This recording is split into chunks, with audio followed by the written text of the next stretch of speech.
Program-program yang dirancang dalam sistem keperawatan menurut Jason 2006 yang selanjutnya yaitu Discharge Planning. Discharge Planning adalah uraian tentang perencanaan dan kesehatan keperawatan setelah pasien dirawat di rumah sakit. Dalam sistem Discharge Planning sudah tersedia uraian dimaksud. Perawat tinggal print out, yang selanjutnya hasil print out tersebut dibawakan pasien pulang. Jadwal dinas perawat dibuat secara otomatis oleh program komputer, sehingga penanggung jawab ruang tinggal melakukan print. Selanjutnya itu program-program yang pembuatan angka kredit. Masalah yang banyak dikeluhkan oleh perawat adalah pembuatan angka kredit, dikarenakan persepsi yang berbeda antara urusan kepegawaian dengan tenaga keperawatan. Di samping itu, kesempatan perawat untuk menghitung angka kredit sangat sedikit, sehingga perhitungan angka kredit banyak yang tertunda dan tidak valid. Sistem yang dibuat dalam sistem SIM perawatan, angka kredit merupakan ungkapan dari aktivitas perawat sehari-hari yang secara otomatis akan dapat diakses harian, mingguan, atau bulanan. Daftar diagnosa keperawatan terbanyak.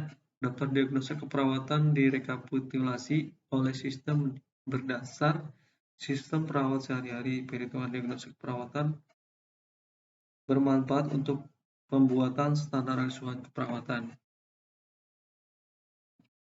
Selanjutnya itu laporan implementasi. Laporan implementasi dalam rekap tindakan keperawatan pada suatu periode yang dapat difilter berdasar ruang, pelaksana, dan pasien. Laporan ini dapat menjadi alat monitoring yang efektif tentang kebutuhan pembelajaran bagi perawat. Laporan implementasi juga dapat dijadikan alat bantu operansip.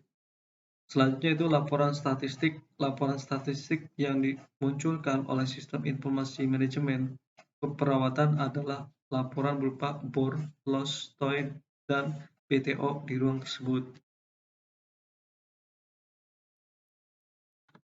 Selanjutnya resume keperawatan. Dalam masa akhir keperawat pasien rawat inap, resume keperawatan harus dicantumkan dalam rekam medik. Resume keperawatan bermanfaat untuk melihat secara global pengelolaan pasien saat dirawat sebelumnya. Jika pasien pernah dirawat di rumah sakit, dalam sistem resume perawatan dicetak saat pasien akan keluar dari perawatan. Komputer telah merekam data-data yang dibutuhkan untuk pembuatan resume keperawatan. Dasar SAK, standar asuhan keperawatan yang ideal adalah berdasarkan evidence-based nursing, yang merupakan hasil penelitian dari penerapan standar asuhan keperawatan yang ada. Namun, karena dokumen yang tidak lengkap, SAK banyak diadopsi hanya dari literatur yang tersedia dalam sistem informasi manajemen keperawatan. SAK berdasarkan rekapan dari sistem yang telah dibuat. Selanjutnya itu presentasi kasus online. Sistem dengan jaringan Wi-Fi memungkinkan data pasien dapat diakses dalam ruang conference. Maka presentasi kasus kelolaan di ruang rapat dapat dilakukan online ketika pasien masih dirawat. Mengetahui jasa perawat dengan sistem integrasi dengan SIM RS memungkinkan perawat mengetahui jasa tindakan yang dilakukannya.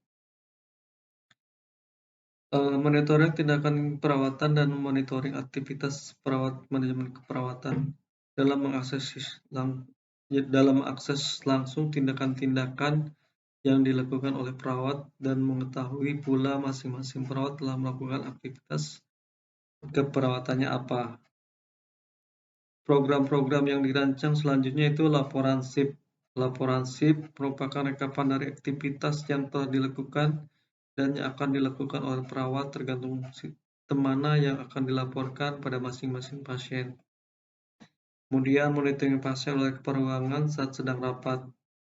Monitoring pasien oleh kepala ruangan dapat dilakukan ketika kepala ruangan rapat di ruang konferen. Akan diketahui apakah seorang pasien telah lakukan kajian, diagnosa, perencanaan, implementasi, dan evaluasi atau belum. Selanjutnya itu prinsip desain antarmuka, yaitu sederhana dan dialognya natural, bahasanya mudah dimengerti oleh pengguna, minimalkan beban memori pengguna, konsisten. memberi umpan balik, menjadikan fasilitas luar darurat dari sistem, menyediakan shortcut atau jalan pintas, memberi pesan kesalahan yang jelas jika terjadi kesalahan, mencegah terjadinya kesalahan. Selanjutnya, mengapa sistem informasi keperawatan? Penggunaan sistem informasi keperawatan dalam kelengkapan dokumentasi keperawatan di rumah sakit sangat berguna bagi pasien, perawat, dan tim kesehatan lain. Dokumentasi keperawatan akan lebih berkualitas dengan pemanfaatan sistem informasi berbasis komputer.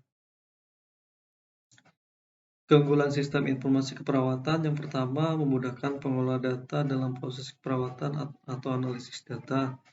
Proses dilakukan secara otomatis, informasi yang disajikan lebih cepat dan akurat. Terhindar dari masalah duplikasi data, data tidak lengkap, dan data hilang karena adanya basis data. Tampilan report lebih menarik karena disajikan dalam bentuk tabel dan grafik. Implementasi lebih efektif karena adanya sistem monitoring. Kelemahan sistem informasi keperawatan, yang pertama, sistem membutuhkan pengembangan yang kontinu, sepenuhnya mengandalkan tenaga komputer sebagai basis data. Bila tenaga listrik tidak mendukung, sistem akan lumpuh. Demikian, terima kasih penyajiannya untuk sistem informasi keperawatan. Terima kasih sudah menonton. Silakan like and subscribe channel saya. Terima kasih.